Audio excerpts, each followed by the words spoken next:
Não espero nem peço que se dê crédito à história sumamente extraordinária e, no entanto, bastante doméstica que vou narrar.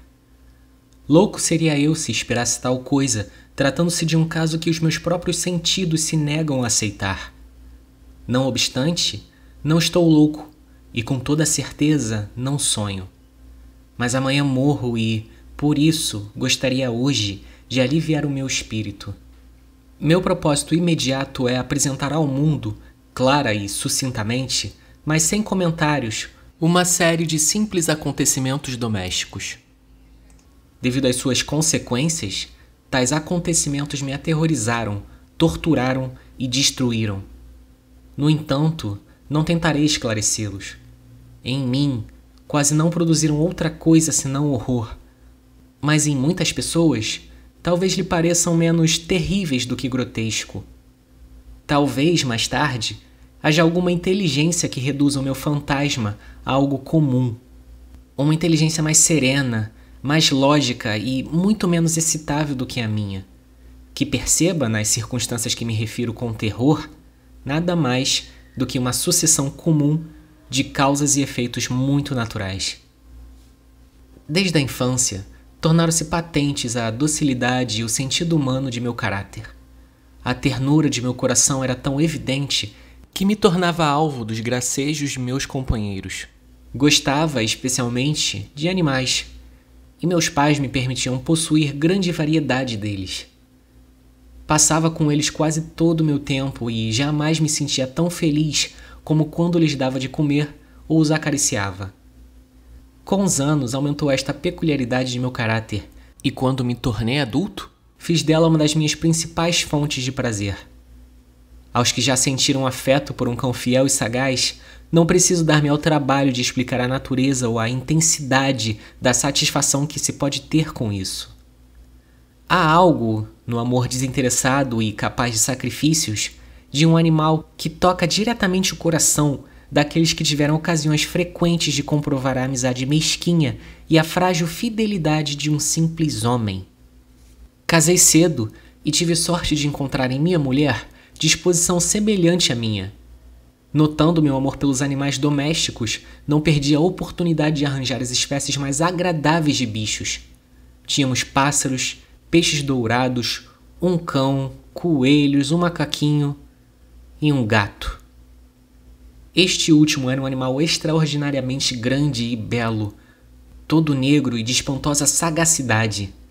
Ao referir-se à sua inteligência, minha mulher, que, no íntimo de seu coração, era um tanto supersticiosa, fazia frequentes alusões à antiga crença popular de que todos os gatos pretos são feiticeiras disfarçadas.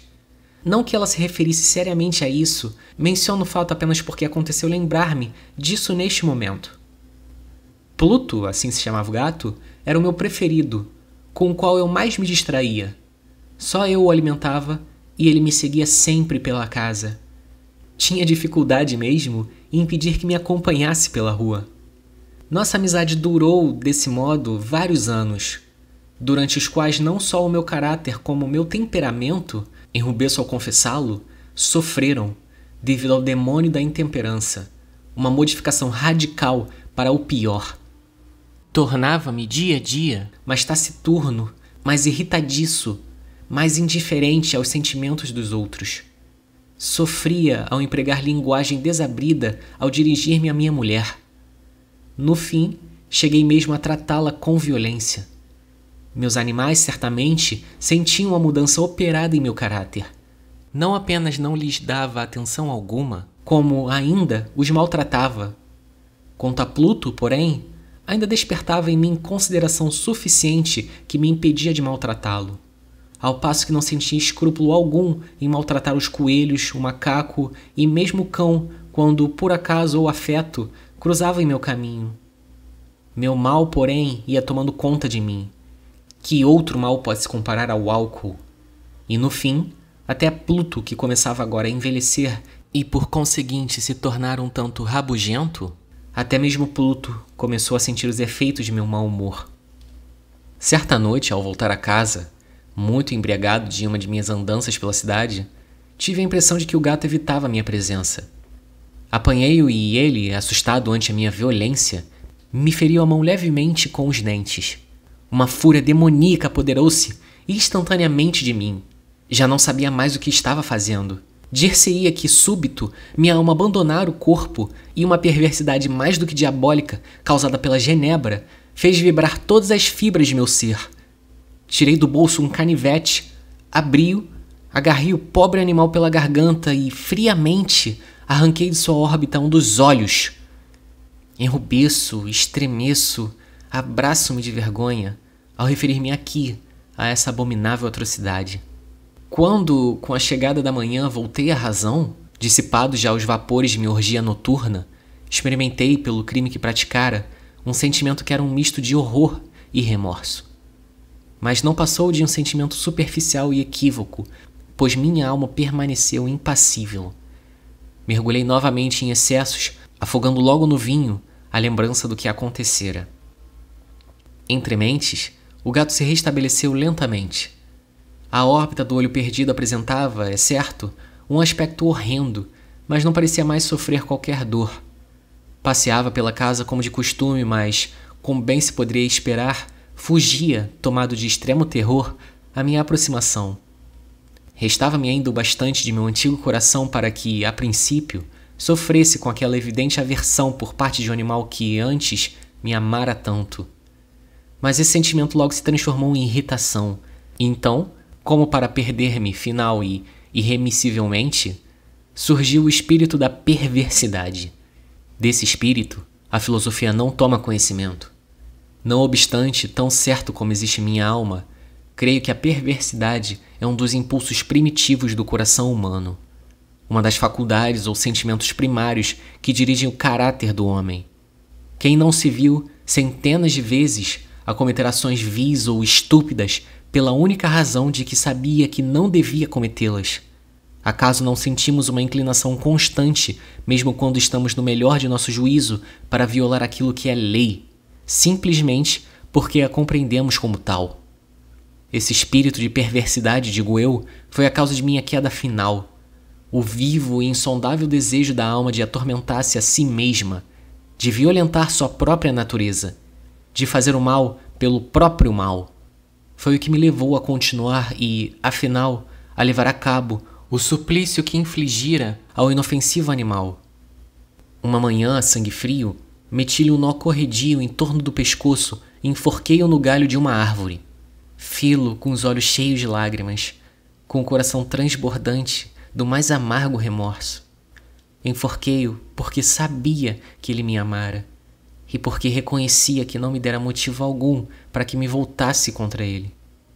Enforquei-o porque sabia que estava cometendo um pecado mortal que comprometia a minha alma imortal, afastando-a, se é que isso era possível, da misericórdia infinita de um Deus infinitamente misericordioso e infinitamente terrível. Na noite do dia em que foi cometida essa ação tão cruel, fui despertado pelo grito de fogo! As cortinas de minha cama estavam em chamas, toda a casa ardia. Foi com grande dificuldade que minha mulher, uma criada e eu conseguimos escapar do incêndio. A destruição foi completa. Todos os meus bens terrenos foram tragados pelo fogo e, desde então, me entreguei ao desespero. Não pretendo estabelecer relação alguma entre causa e efeito, entre o desastre e a atrocidade por mim cometida, mas estou descrevendo uma sequência de fatos e não desejo omitir nenhum dos elos dessa cadeia de acontecimentos. No dia seguinte ao do incêndio, visitei as ruínas. As paredes, com exceção de uma apenas, tinham desmoronado. Essa única exceção era constituída por um fino tabique interior, situado no meio da casa, junto ao qual se achava a cabeceira de minha cama. O reboco havia aí, em grande parte, resistido à ação do fogo, coisa que atribui ao fato de ter sido ele construído recentemente. Densa multidão se reunira em torno dessa parede e muitas pessoas examinavam com particular atenção e minuciosidade uma parte dela. As palavras estranho, singular, bem como outras expressões semelhantes, despertaram minha curiosidade. Aproximei-me e vi, como se gravado em baixo relevo sobre a superfície branca, a figura de um gato gigantesco. A imagem era de uma exatidão verdadeiramente maravilhosa. Havia uma corda em torno do pescoço do animal. Logo que vi tal aparição, pois não poderia considerar aquilo como sendo outra coisa, o assombro e o terror que se me apoderaram foram extremos, mas finalmente a reflexão veio em meu auxílio. O gato, lembrei-me, fora enforcado num jardim existente junto à casa. Aos gritos de alarma, o jardim fora imediatamente invadido pela multidão. Alguém deve ter retirado o animal da árvore, lançando-o através de uma janela aberta para dentro do meu quarto. Isso foi feito, provavelmente, com a intenção de despertar-me. A queda das outras paredes havia comprimido a vítima de minha crueldade no gesso recentemente colocado sobre a parede que permanecera de pé. A cal do muro, com as chamas e o amoníaco desprendido da carcaça, produzirá a imagem tal qual eu agora via. Embora isso satisfazesse prontamente minha razão, não conseguia fazer o mesmo de maneira completa com minha consciência, pois o surpreendente fato que acabo de descrever não deixou causar-me, apesar de tudo, profunda impressão. Durante meses, não pude livrar-me do fantasma do gato e, nesse espaço de tempo, nasceu em meu espírito uma espécie de sentimento que parecia remorso, embora não o fosse. Cheguei mesmo a lamentar a perda do animal e a procurar nos sórdidos lugares que então frequentava outro bichano da mesma espécie e de aparência semelhante que pudesse substituí-lo. Uma noite que me achava sentado, meio aturdido num antro mais do que infame, tive a atenção despertada subitamente por um objeto negro que jazia no alto de um dos enormes barris de genebra ou rum que constituíam quase que o único mobiliário do recinto.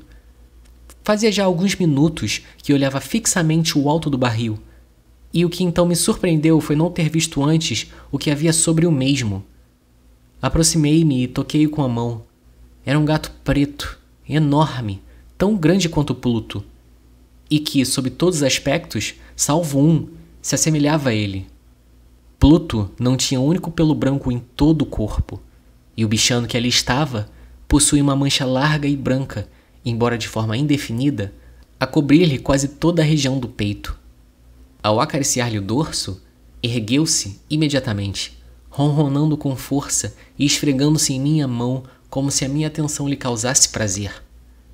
Era, pois, o animal que eu procurava. Apressei-me em propor ao dono de sua aquisição, mas este não manifestou interesse algum pelo felino. Não o conhecia, jamais o vira antes. Continuei a acariciá-lo e, quando me dispunha a voltar para casa, o animal demonstrou disposição de acompanhar-me. Permiti que fizesse, detendo-me de vez em quando no caminho para acariciá-lo. Ao chegar, sentiu-se imediatamente à vontade, como se pertencesse à casa, tomando-se logo um dos bichanos preferidos de minha mulher. De minha parte, passei a sentir logo aversão por ele. Acontecia, pois, justamente o contrário do que eu esperava. Mas a verdade é que, não sei como nem porquê, seu evidente amor por mim me desgostava e aborrecia.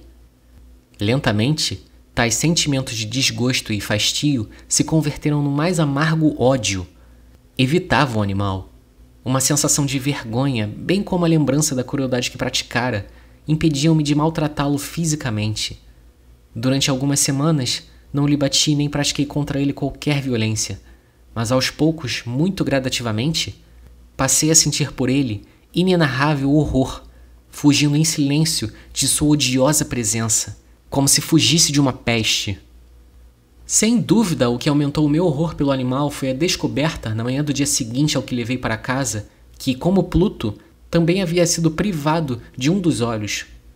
Tal circunstância, porém, apenas contribuiu para que minha mulher sentisse por ele maior carinho, pois, como já disse, era dotada, em alto grau, dessa ternura de sentimentos que constituíra, em outros tempos, um de meus traços principais, bem como fonte de muitos de meus prazeres mais simples e puros. No entanto, a preferência que o animal demonstrava pela minha pessoa parecia aumentar em razão direta da aversão que sentia por ele.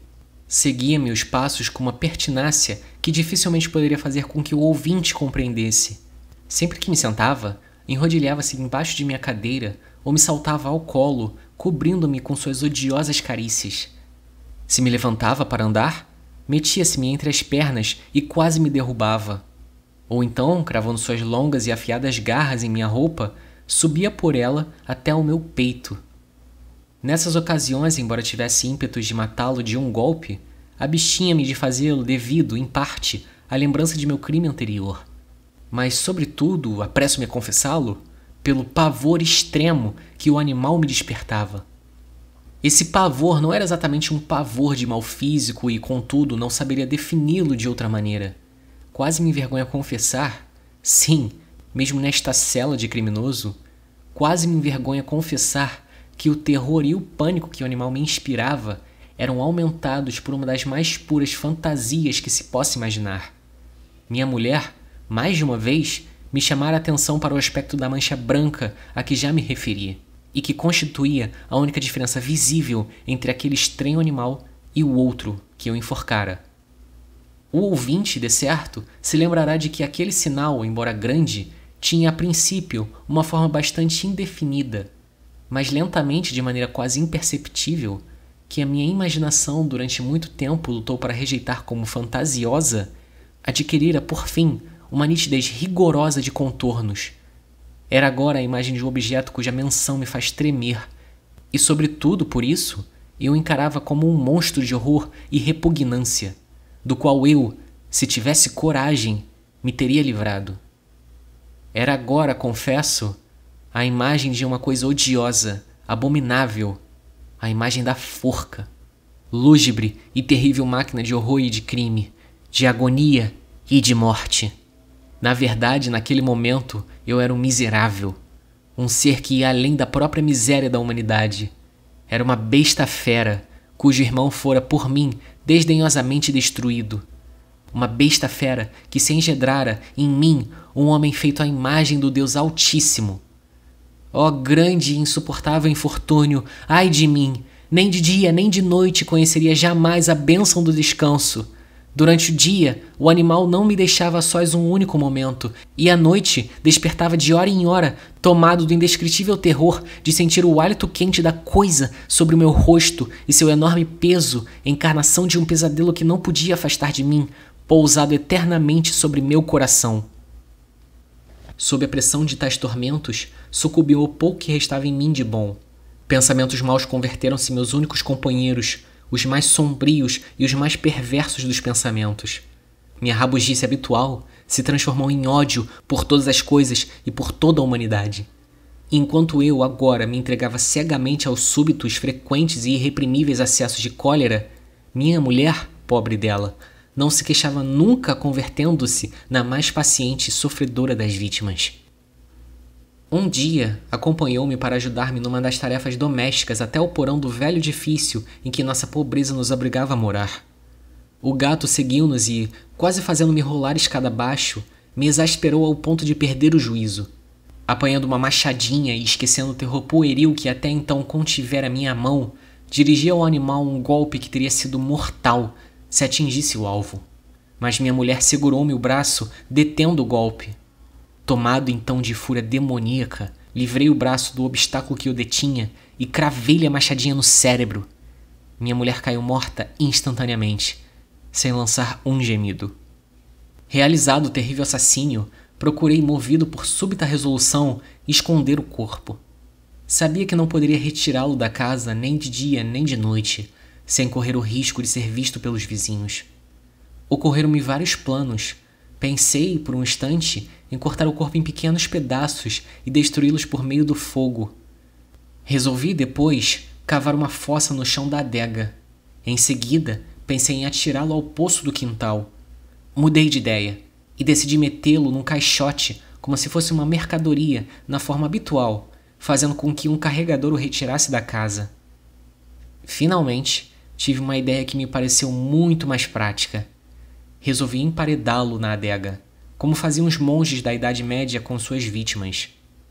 Aquela adega se prestava muito bem para tal propósito. As paredes não haviam sido construídas com muito cuidado e, pouco antes, haviam sido cobertas em toda a sua extensão com um reboco que a umidade impedira de endurecer. Ademais, havia uma saliência numa das paredes, produzida por alguma chaminé ou lareira, que fora tapada para que se assemelhasse ao resto da adega. Não duvidei de que poderia facilmente retirar os tijolos naquele lugar, introduzir o corpo e recolocá-los no mesmo modo, sem que nenhum olhar pudesse descobrir nada que despertasse suspeita.